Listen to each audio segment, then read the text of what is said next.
Okay, Sunugan Kalye. Dito sa Antipolo, Rizal. Sunugan Kalye, mag-ingay! Ako nga pala si M-Site ng 3GS, Poema, 13 Caballero, Rapscallion Familia, All-Star Productions at Cursebox. Siyempre salamat sa Whip-Cup, sa Dice One, sa Fubu, Ideal Wear ni Tyke, sa Best Foot Forward para sa sapatos. Tsaka siyempre sa kanan ko, Sunugan Kalye Antipolo Commissioner. Yeah, Tyke RPN Records, Ideal Wear. Siyempre papakilala ko sa kanan ko, Repin RPN, mag-ingay para kay Ernie. Shoutout na pala kay Rest ng Marinduque, tsaka kay Kerian, kay Royce, tsaka shoutout sa RPN Records, JNE, tsaka Lakay Nation. Game. Sa kaliwa ko naman, Sunugan Kalye, Batangas Commissioner Choicy. Choicy on my side, crime, galing pa ng Cainta Rizal. Bulag, iniwan kami.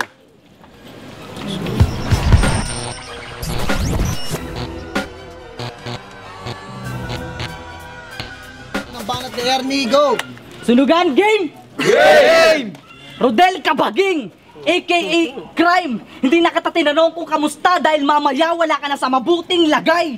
Kung sa palagay mo'y nalagay ka sa magandang sitwasyon, pas mali ka ng palagay. Dito ituring mo kung tapat na pulis, kaya hindi uubra sa akin ang iyong lagay. Kaya what's up, deng? Putya, napakarami mong pangalan. Ano to, para pag nakilala, napakarami ding karangalan. Saka lang namang baklang diputa na crime sa umaga at deng sa gabi ang ngalan. Kaya paano mo aangasan ng pag-atake kung yung DING mo sa palayaw ay dadagdagan ko ng BA sa unahan? Kaya deng, bakla kang talaga, aminin mo. Para ka kasing binabaeng kinikilig sa mga banat ni Marcelo. No girlfriend since birth, buti na kaya mo. Sa sobrang kabaklaan mo, mas virgin ka pa sa radio. At real talk, di ba may tuon-to battle ka din sa Sunugan?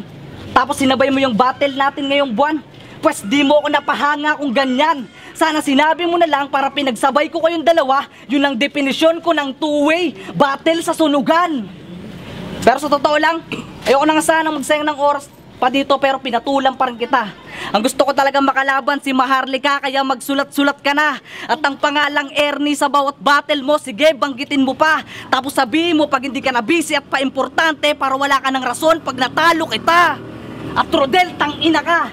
Kung sasabihin mo ding si Ernie, magjo-joke, hihingalin at magjo-joke, sige magsaya ka. Pero pinapangako kong si Ernie hindi nahihikain at magjo-joke. Dahil nung huling battle ko, napatay ko na yung asthma. Kaya ikaw, wag mong Atik boy, isa ka pa. Nung nagchuchow ka, nung sinasabi mong ginagaya mo lang yung style ni Ernie. Hindi mo kasi kayang gaya yung bars ni Ernie. Palibasa, nakakahawa ka lang naman ng bars pag nakasabit ka sa jeepney. Kaya ikaw, wag mong iisipin magbibiro lang ako dito. Di ako marunong mag-joke. Kaya asa ka pa. Ang pag-asa mong manalo sa akin, parang forever. Palaging wala. Time, stupid matapaking nasa ng hustisya. Hey! Unang round para kay Crime. Pakinggan. Ganun. Pangalan ko tinitira mo. Sawa na ako. Anong virgin ako? May anak at asawa na ako. Saka, kaya ka nagkakatulo. Sino-sino tinitira mo? Putang ina mo. Game? Game. Sige, simulan natin. Simulan natin ang pagkukumpara sa kung ano nga ba at ano ang layo ng pagitan nating dalawa. Hindi ko sinasabi na ikaw ang pinakamahirap na kalaban ko. Sabihin ko na ikaw ay kapuspalad. Dahil simula pa lang ngayon ang mga suntok mo sa akin ay hindi na aabot. Kaya ka naging kapuspalad. Ngayon ka magpaputok. Ngayon binigyan ka ulit ng bagong pagkakataon. Sa pagkakataon to, linawan mo naman na makapalabas mo, Ernie. Kahit papangalan mo ay wala pang baron. Dahil malabo ka pa. Oo, malabo ka pa base sa mga laban mong aking napanood. Oo, sabihin nating may lalim ka nga, pero isa sa mga nakalaban mo ay wala akong nakitang lunod. Kasi ang tagal mo na sa larangan, pero pambata pa rin ang galawan, dapat mo yung mapag-alaman. Binulag ka lang ng tagal ng pamamalagi mo rito, ngunit walang halaga kung walang naganap sa iyo na kaunlaran. Kaya Ernie, wala kang kwenta. Wala kang kwenta kahit saang sanga ng kagalingan ka pa ibase. Ernie, wala kang klase. Walang klase, parang suspendidong estudyante. Bawat bara ni Ernie patapon, kaya pa na masasabing walang tapon bawat bitaw. Tulad na lang ng referensya ng siyam na buhay ng pusa. Pusa Eddie Meow. Yung kabobohan mo litaw, kahit pilitan mo masakluban ng lalim. Hindi ka naman dating mayor ng Maynila, Ernie, kaya huwag ka nang magmalalim. Napupudpud na yung utak mo, dahil sa kakabatil mong walang saysay, akala mo madali, no? Pinipilit mong hipilit ang pagpupumilit na makabara mo may bahid ng Ingles para kunwari matalino. Alam ko na ang anggulo na pwede mong silipin sa akin. Yan ang hindi nagbabago kaya ako ay laging preparado. Uunahan na kita. Hindi naman namin hinangad ang kanilang trono simula sila'y mawala kusa sa aming inabot ng mga tao. Putang ina mo, tarantado. Time.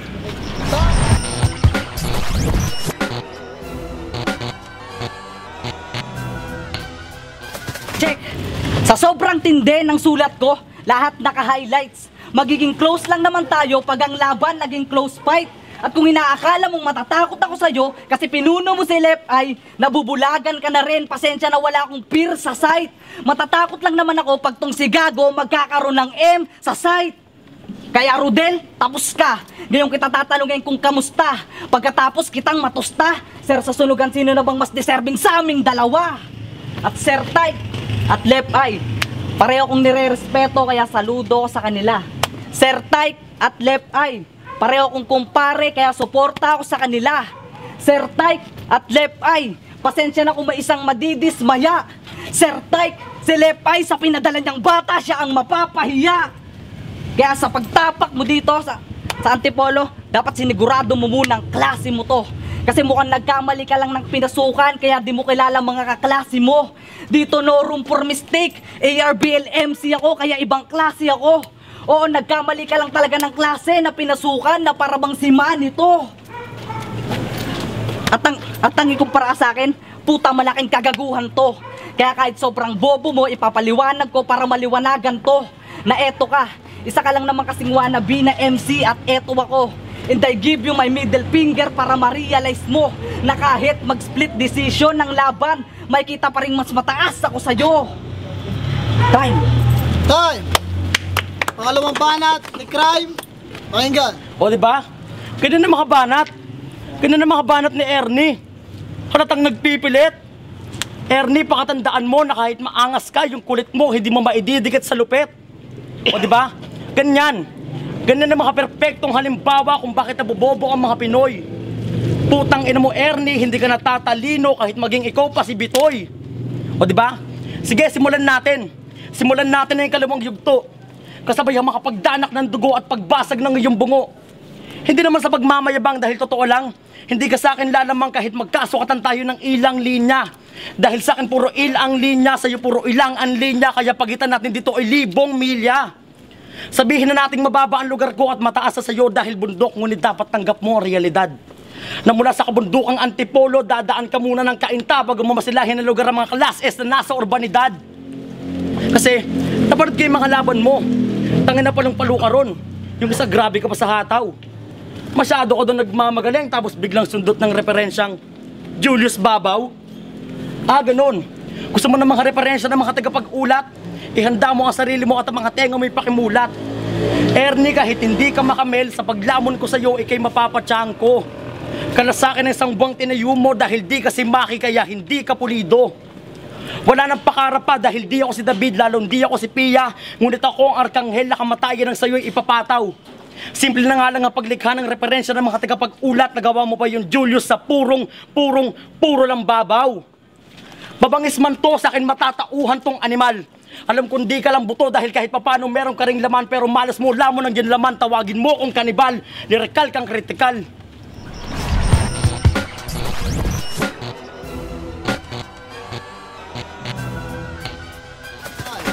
Ay, go. Check. At kung papansinin nyo, sa bawat battle ko, hindi ako sinanay magbalik. Kasi bawat round ko pulido, kaya hindi ako nasanay magbalik. Hindi ako rakista, kaya sa kalyalili, malabong magbalik. Kaya wala akong paki kung magrebat ka pa dito magdamag. Hindi kasi kayo pulido, trumabaho, yun ang back job. Kaya obligado lang kayong magbalik. At sa tinagal-tagal ko na dito sa industriya ng pagrarap, ngayon pa ba ako matatakot sa rhyme? Eh kayang-kaya ko yan laro-laruin, mani-maniin ng simple, kaya hindi ako natatakot sa rhyme. Matagal ko nang tinanggal ng daga sa dibdib ko, kaya hindi na ako kinakabahan pa mag-rhyme. Walang kwenta din ang pagiging rapper mo kung di ka marunong tumugma. Literal na sa pangalan ka lang nagka-rhyme. At akala mo, sa pagdayo mo dito, makakapuntos ka. Nagkakamali ka. Kasi dayo ka lang at ikaw ang ibabaon ko sa aking mga linya. Time. Uling banat, T-Crime, go. Alam ko hindi ka kasali, pero solidong kawal. Solidong kawal, respeto. Respeto kahit sa isipan ko, biglaan lang yung sumiksik. Mga nagpapataas na kayo ng ihe at todo kapit sa malabyan yung titinitay, dapat tinituloy nyo, solidong sipsip. Ha?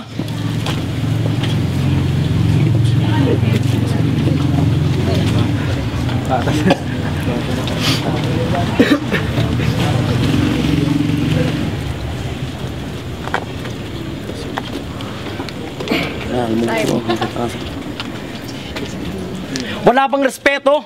Ganun din naman ang labanan, kaya harapan na akong manunubag sa mga katulad mong RPN na posibleng dinadamay sa pag-usig at kino-call-out si Bulag. Ito lang ang masasabi ko sa inyo. Dapat marunong kayong mamili, gumalang, dumepende at higit sa lahat dapat marunong kayong rumespeto. Dahil yung inuusig ng Bulag, madaming na napatunayan habang kayo nagpapatunay pa lamang at nagsisimula pa lamang sa proseso. Ayos lang ang pagbabantay, ngunit dapat walang tinatapakan. Kaya mga katulad may magdahan-dahan sa pananalita at hinay lang sa pagpipidal. Sinasabi ko sa iyo, Ernie, at pakisabi na lang sa mga kauri mong hangal na kung mambabalak manggibawag si Bulag na isa sa pundasyon ng hip-hop sa Rizal. Tunay na negrong Pinoy, laban sa buluting may 4 simbolo. Kung babilisan kaya ko mag-4 dimagulo at sa palawakan kaya ko mag-4 anggulo. Parang ganito. Lalim-laliman si Ernie nagpapakasakto pero hindi naman sakto, kaya sa akin babagsakto. Sa utak mo saksakto, ang mga barang malasak na sakto, bading to kaya sa akin napasakto, patay na ang pusi kaya isakto.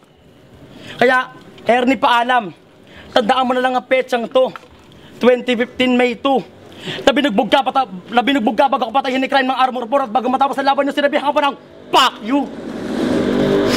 Time, magiging para sa laban na yun.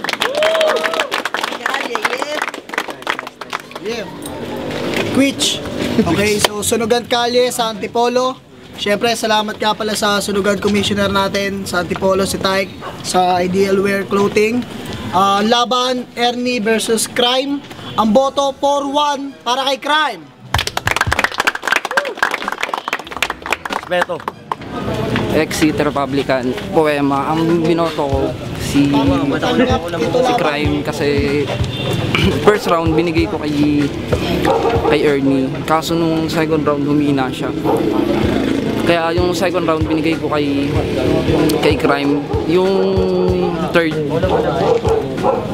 mas maraming nasabi si Crime, kaya Crime. Yo, Supreme, Balon Angel, Griffith Music, Harmony Music, dahil yung Twins. Yung boto ko na kay Crime. Panoorin nyo lang yung laban, lakas. Yo, Nico Robles, Republican Poema. Binoto ko si Crime kasi first round malakas si Ernie, kaso wala siyang pinupunta, parang inira niya yung iba eh.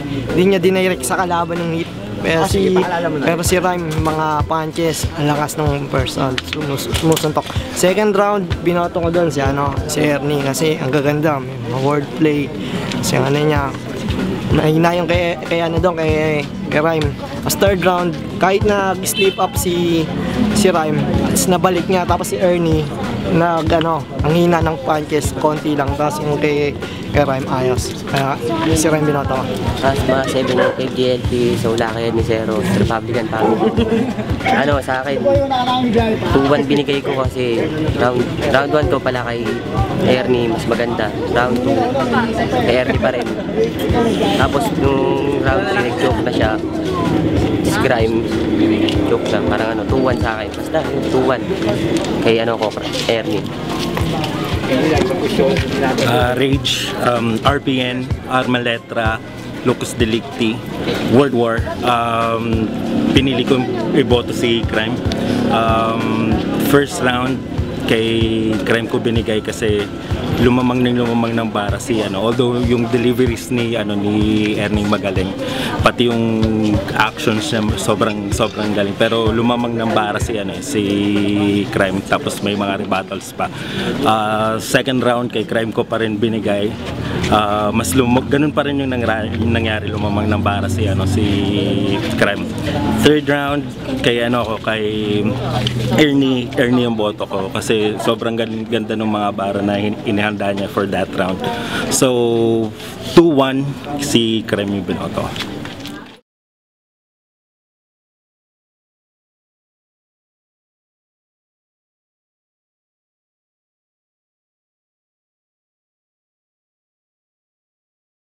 Bawat sambit, bawat bigkas, bawat sonata, bawat ritmo ng talata, tanging mukhang bibig ng isang makata, tunay na paglaya. May sinusulat na naman pala kayong bagong tula.